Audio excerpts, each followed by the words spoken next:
Modern medical science ने ये कहा है कि depression can be a genetic disease, क्योंकि वो आपके जीन्स में तब्दीली कर देती है। सोच सकते हो तुम? अब जिन जिन को यहाँ जो बैठे हैं, जिन जिन को डिप्रेशन, चक्कर ये है, मैं ये नहीं कह सकती हूँ कि किस किस को नहीं होता है, मुझे ये कहना चाहिए कि होता ही है। तो आज तुम्हारी रिस्पॉन्सिबिलिटी हम तुमसे ले रहे हैं, ज़्यादा गिल्टी होने की ज़रूरत नहीं है। ये तुमको फ्री गिफ्ट तुम्हारी माँ से मिला। आप देख लो, सिर्फ भाषा, खाने पीने की choices, political and social choices, सिर्फ यही हमें हमारे माँ बाप से नहीं मिलती हैं। मनोरोग भी माता से। अच्छा, अगर पिता में है तो पिता के अंश से ही तो माँ के ओवम में बच्चे का गर्भाधान ऐसे ही तो हुआ। तो अगर पिता को कोई मेंटल डिजीज है, डिप्रेशन में कह रही हूँ, बाकी सब बीमारियों की बात नहीं कर रही हूँ, सिर्फ डिप्रेशन की बात कर रही हूँ, तो वो भी आगे जनरेशन्स तक जाता है। और जिसके मन में इस प्रकार रोग है, उसका शरीर कैसे फिर निरोगी होगा? अब आप सोचिए, डिप्रेशन का इलाज कैसे करेंगे? गोली से, स्लीपिंग पिल से, कोई केमिकल दे के क्या करेंगे? हर केमिकल का एक साइड इफेक्ट है, ऐसे ही इन दवाओं के भी साइड इफेक्ट है। Very interesting. डिप्रेशन की जो भी पॉपुलर गोलियां दी जाती, उसके पैकेट पर लिखे गए उसकी जो डिटेल है, contraindication, side effects, usages, drugs का क्या कंपोनेंट है, तो जब आप साइड इफेक्ट पढ़ेंगे तो उसमें लिखा रहता है कि इस गोली को खा के साइड इफेक्ट में डिप्रेशन बढ़ सकता है। तो डिप्रेशन का इलाज एक ऐसी गोली है जिसमें फिर डिप्रेशन बढ़ रहा है। एंड उसमें लिखा रहेगा it can cause dizziness and it can give you suicidal thoughts.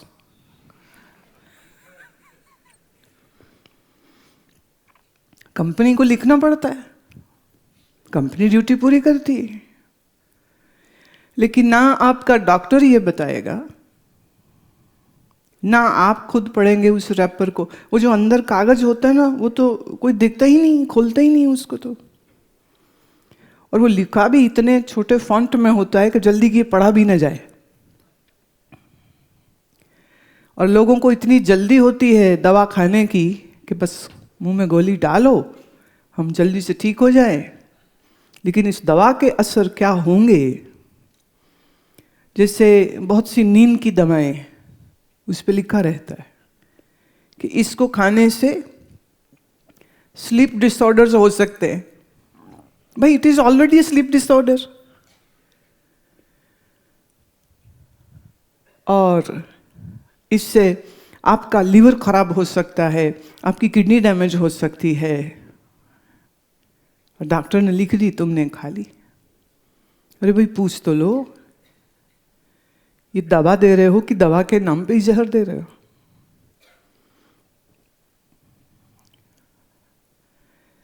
अब थोड़ा सा डिप्रेशन के रूट में चलते हैं। सबसे ज़्यादा बड़ा डिप्रेशन क्या होता है? जो मेरे पास है वो कहीं चला तो नहीं जाएगा। घर वाला, घरवाली, बच्चे, पैसा, मकान, बिजनेस।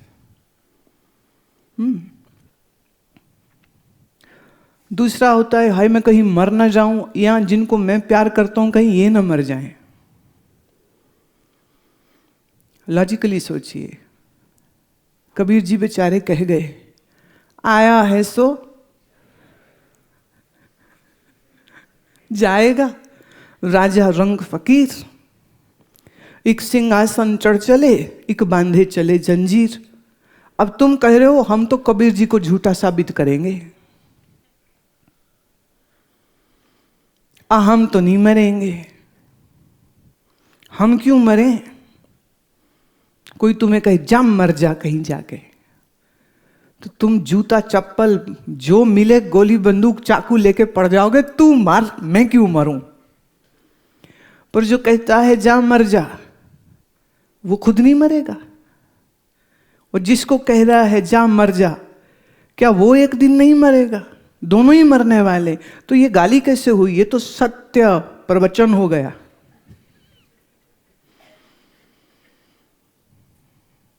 नहीं। अच्छा, संसार का नियम क्या है? ये बदलने वाला है कि एक सा रहता है। नहीं नहीं, सोच लो क्या बात हो गई। ढूंढो कोई चीज अपनी अकल में जो नहीं बदले। एक माँ कह रही थी हाय हाय बच्चे छोटे ही रहते ना, बड़े ना होते कितने अच्छे थे। उन्हें बोलती थी बैठ जा, तो मुंह में निप्पल लगा के बैठा रहता था। अब 25 साल का हो गया है, मैं उसको कहूं बैठ जा, बैठेगा नहीं। और मैं कहूं मुंह में निप्पल डाल के बैठ जा। सोचो, तुम 40, 50, 60 साल के जितने भी हो, तुम कोई बात ना मानो, और तुम्हारी माँ अगर जिंदा हो और माँ कहे फिंगर ऑन योर लिप्स, चुप कर जा, अभी के अभी चुप कर जा, ये ले पकड़ निप्पल अपनी, चुप करके बैठ जा, सो जा, चुप कर। छोटा बच्चा सो जाता है, निप्पल लेके बैठा रहता है। वैसे वैसे आइडिया तो बड़ा अच्छा है, नहीं? एक एडल्ट निप्पल बनानी चाहिए, जो ज्यादा रोवे उसके मुंह में दे दो। सुनेंगे क्या? तो मां कह रही थी ये बच्चे बड़े क्यों होते? बड़े ना हो, कितने प्यारे होते, छोटे रहे, हमारे अधीन होते हैं ना, हमारे हुक्म पे चल लेते हैं, इसलिए बड़े अच्छे लगते। बड़े होते ही उनकी अपनी अकल चलने लग जाती, और हमें ये मंजूर नहीं कि हमारे सामने कोई अपनी अकल चलावे। तेरी ये मजाल।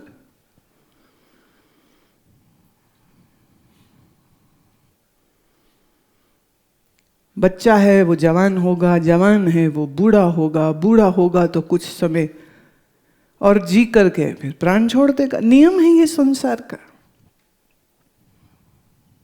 ऐसे ही कर्म का सिद्धांत है, पाप कर्म दुख देंगे, पुण्य कर्म सुख देंगे। करते हम पाप कर्म है, चाहते हम सुख है। Aren't we going against the law? If you break the law, what will happen? You will get punished. You will get penalized.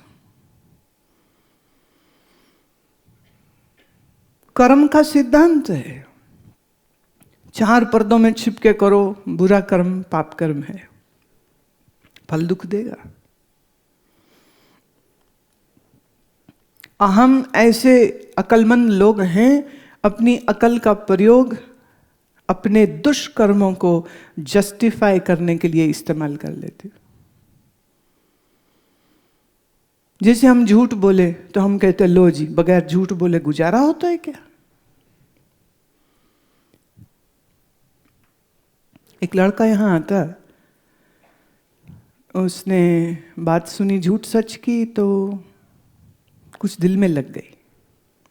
झूठ बोल के उसने अपनी जॉब को पाया था। वापिस गया तो अपने बॉस को जाके खुद ही कहता है कि सर, इंटरव्यू में मैंने आपको झूठ बोला है। मैंने अपने ट्रेनिंग पीरियड को अपना जॉब एक्सपीरियंस कह दिया था, and I am very sorry, and if you want to fire me you can fire me. जाके खुद ही बॉस को बोल रहा है।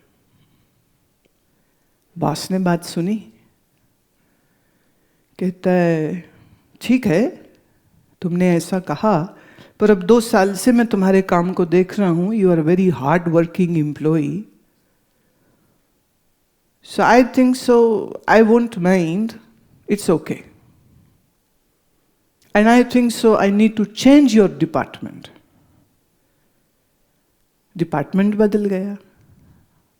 तो उसे लगा चलो ये भी अच्छी बात है कि नौकरी से नहीं निकाल दी है, डिपार्टमेंट ही बदले।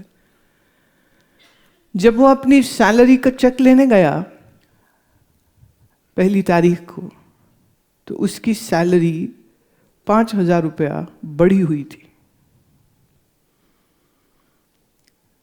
तो वो उस महीने की सैलरी लेके मेरे पास आया, कहता ये मेरा सच बोलने का इनाम है जो मुझे मिला, सच बोलने का इनाम।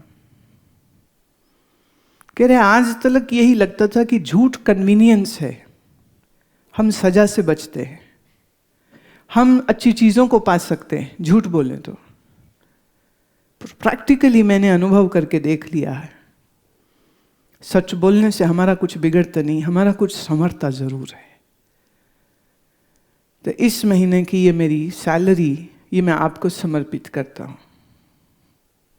जब जॉब लगी थी तो भी अपनी पहली सैलरी लाया। अब उसी जॉब में रेज मिला, पुराना झूठ बताने के लिए, या कहो उसकी मेहनत का इनाम उसको मिला। विदिन 6 months उसके बॉस ने उसको एक और रेज दे दिया। और उसको भी चैन नहीं पड़ा, जाके अपने बॉस से पूछता है कि sir I spoke a lie, I came clean onto you, how come you are giving me raise?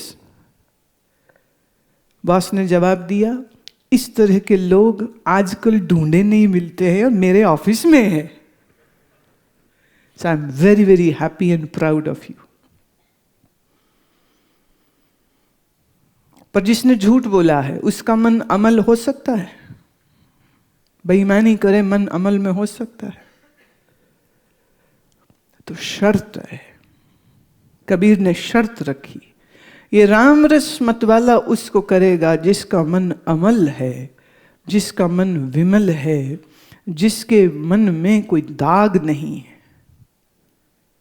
फिर जब वो राम नाम को अपनी रसना से लाएगा, रसना में लाएगा, राम राम राम श्वासो दर श्वास, मन है निर्मल, तो फिर इस राम मंत्र का जादू चलेगा और फिर तुम्हारे मन को उस रस की प्राप्ति होगी जिस रस को पी करके तुम भी मतवाले हो जाओगे, जिससे पीकर कबीर मतवाले हुए, जिससे पीकर कितने संत महात्मा मतवाले होते।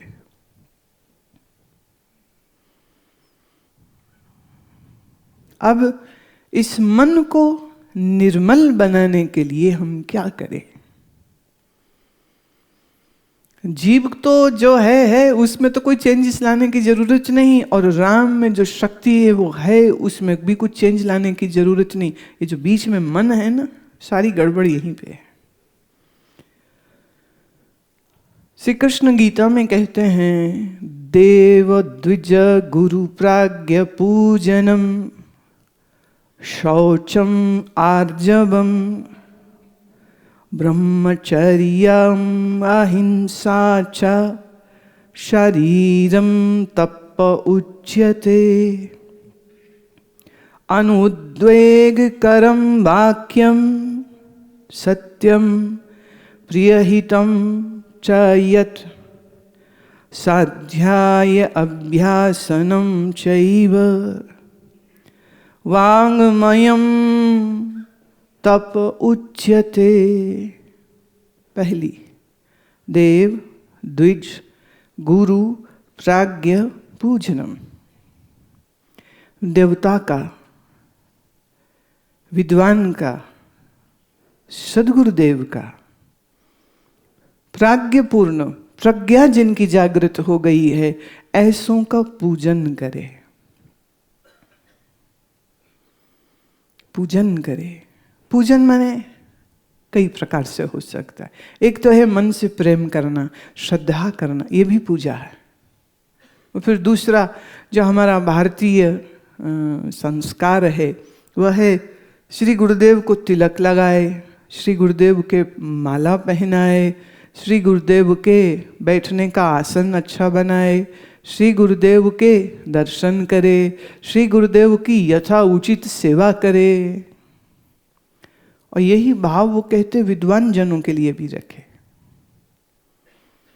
और यही भाव देवता के लिए। अब आप कहेंगे जी देवता कौन हुए?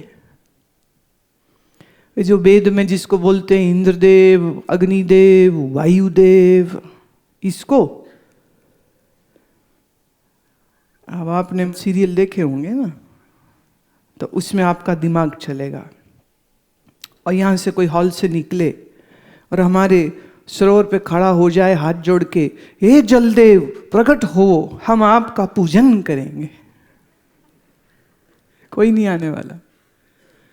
आप वायु को हाथ जोड़ के खड़े हो जाओ, हे वायुदेव प्रकट हो जाओ, हम आपका पूजन करेंगे, कोई नहीं आने वाला। जो आप माइथोलॉजिकल सीरियल देखते हैं उसमें विजुअल एग्जैजरेशंस होती हैं। तो देवता किसको कहे? जिसमें दिव्य गुण है वो देवता। सत्य, अहिंसा, प्रेम, करुणा, मैत्री एवच, ये जिसके अंदर है वही देवता है। तो फिल्मी स्टाइल में किसी देवता को ढूंढने मत निकल जाना। जिसमें दिव्यता हो, जिसमें सेवा हो, जिसमें प्रेम हो। तो कभी कभी ना अपने लेफ्ट राइट नजर दौड़ानी चाहिए, शायद जो गुण हम में नहीं है हमारे गुरु के किसी शिष्य में होए। कोई ऐसा जो सेवाव्रती है, कोई ऐसा जो बड़ा प्रेमी है, कोई ऐसा जो बड़ा भाव वाला है, तो उसको नमन करना, उसको सत्कार देना। शौचम आर्जवम, शौचम शुचिता, क्लेanलीनेस, आर्जवम माने सरलता। लोग चालू होते हैं, सरल नहीं होते। वो एक चालाकियां खेलते रहते, बड़ी बड़ी चालाकियां खेलते, to seek attention, to seek appreciation, बड़ी दिमाग लगाते रहते। पर जितने चालाक चुस्त लोग होते हैं ना, वो एक दिन बड़ी जोर से बेवकूफ बन जाते हैं। तो चालाकी नहीं, सरलता। भक्त कौन है? जिसमें सरलता है। सत्वगुणी व्यक्ति कौन है? जिसमें सरलता है। चालाकी नहीं, झूठ नहीं, मिथ्या नहीं, दंभ नहीं, कपट नहीं, सरल होना चाहिए।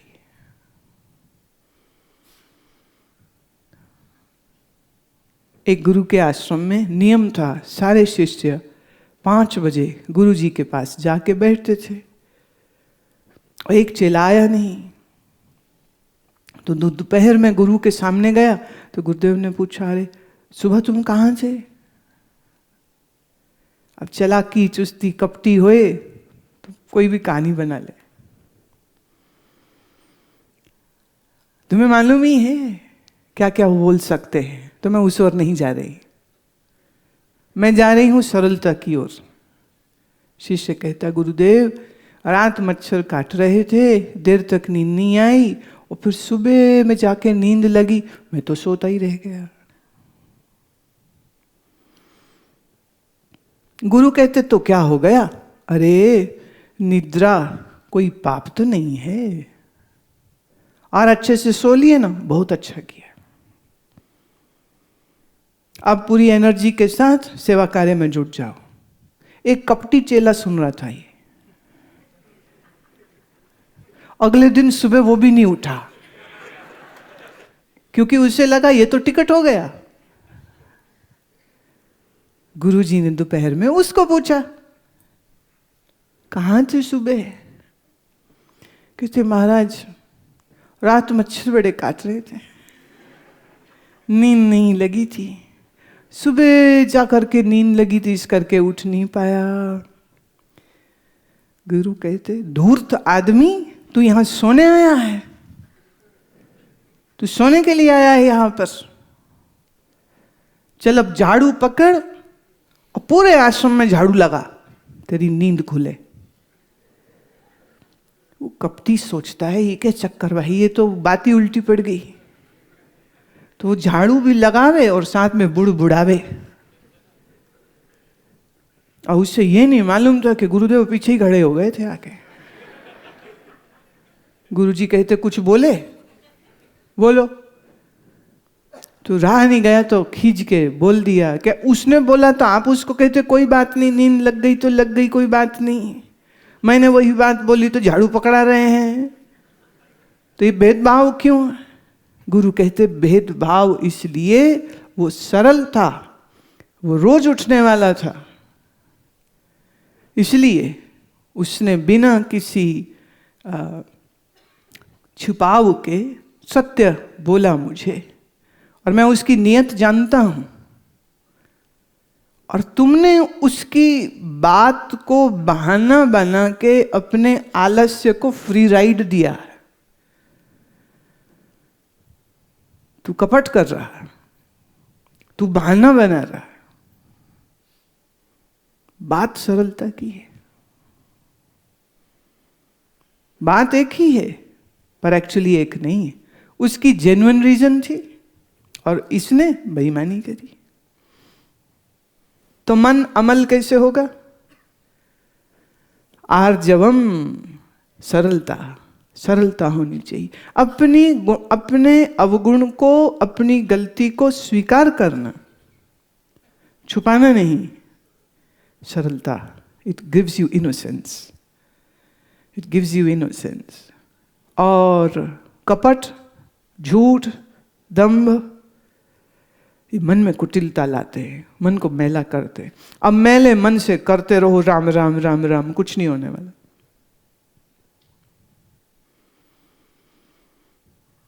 और सच तो ये है कि मूढ़ता की भी ये हद होती कि वो खुद भी नहीं सोचेगा।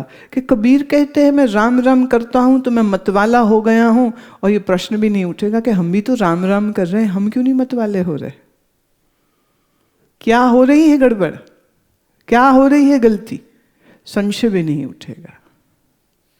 कृष्ण कहते हैं ब्रह्मचर्यम अहिंसा, ब्रह्मचर्य का पालन करे। माने सिर्फ इंद्रियक भोग, जितनी हमारी इंद्रियां हैं, इन सब इंद्रियों के भोगों में रेजिमेंटेशन होनी चाहिए, विषय की गुलामी नहीं होनी चाहिए। उसी को ब्रह्मचर्य कहते हैं। कोई ज्यादा कामुकता में चला जाए वही भोगी है। जो ज्यादा खाए क्या वो भोगी नहीं? जो ज्यादा सुनता है दूसरों की बातें, उसने क्या किया, उसने क्या किया, खबर लो खबर लो, क्या वो भोगी नहीं है? प्रायः जब भोग की बात होती है ना, तो उसको हमेशा काम सुख के साथ जोड़ के कह दिया जाता है। पर नहीं, अपनी समस्त इंद्रियों का जो ओवर इंडल्जेंस करता है वह भोगी हुआ, और समस्त इंद्रियों में जो रेजिमेंटेशन करता है वो ब्रह्मचारी हुआ।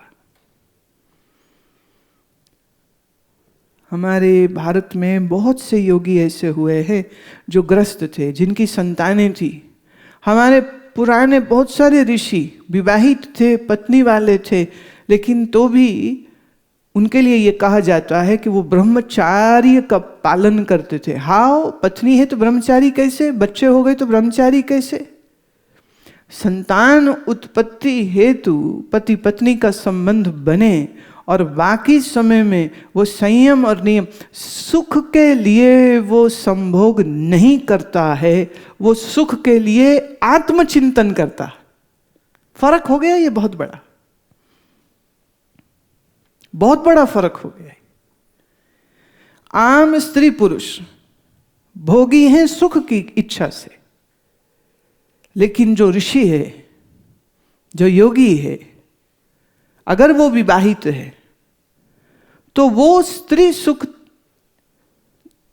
इसलिए नहीं कि उसको स्त्री से सुख चाहिए, बल्कि जब संतान उत्पत्ति करनी है उस वास्ते एक नेचुरल जो प्रोग्रेशन होनी चाहिए स्त्री की, कि विवाह के बाद वो माँ बनना चाहती है, वो माँ होना चाहती है, वो पुरुष है वो पिता होना चाह रहा है, वो अपने से एक संतान उत्पन्न कर। और देखिए वो ऋषिका अपने ऊपर कितना काम करते थे, क्योंकि अगर बीज अच्छा नहीं है तो फसल अच्छी कैसे होगी?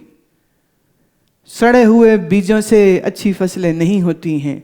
तो ऋषि योग, आसन, धारणा, ध्यान, मंत्र, सेवा, तपस्या करके अपने शरीर और मन को शुद्ध और ऊर्जामयी और ताकतवर बनाते थे। और फिर उचित समय देखकर, जब स्त्री और पुरुष दोनों के शरीर स्वस्थ हों, मन से स्वस्थ हों, फिर वो संतान हेतु संबंध बनाते थे।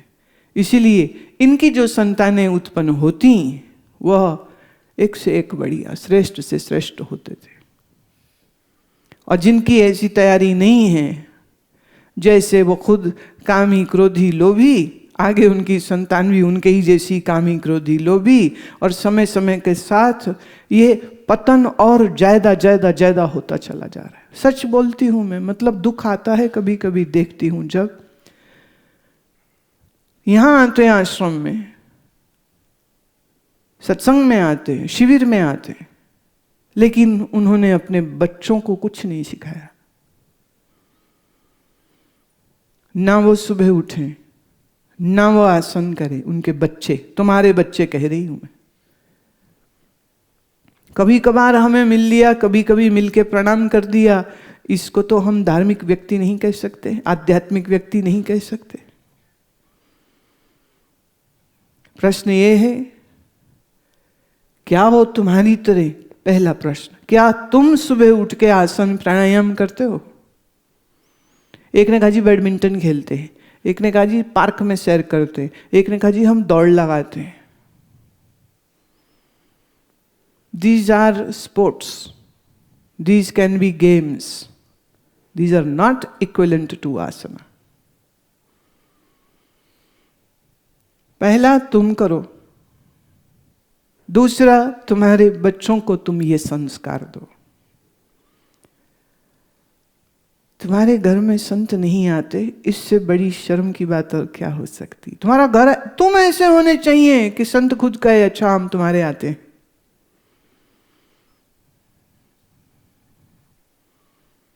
आठ 9 बजे तक खुद ही सोते रहते हैं, रात 1-2 बजे तक पार्टी करते रहते हैं, जो खुद तो उनके बच्चे आगे कहां से करेंगे। आध्यात्मिक पतन हो रहा है इस समय। कई बार मैं देखती हूं तो लगता है कि और 20-30 वर्षों में सिर्फ शराब और ड्रग का नशा या पैसे और सत्ता के नशा में चूर ये जानवर हो जाएंगे। जानवर हो रहे हैं। 1.5 साल की बच्ची के साथ 3 लोग बलात्कार कर देते। क्या ये जानवर भी कहना ना अपमान लग रहा मुझे।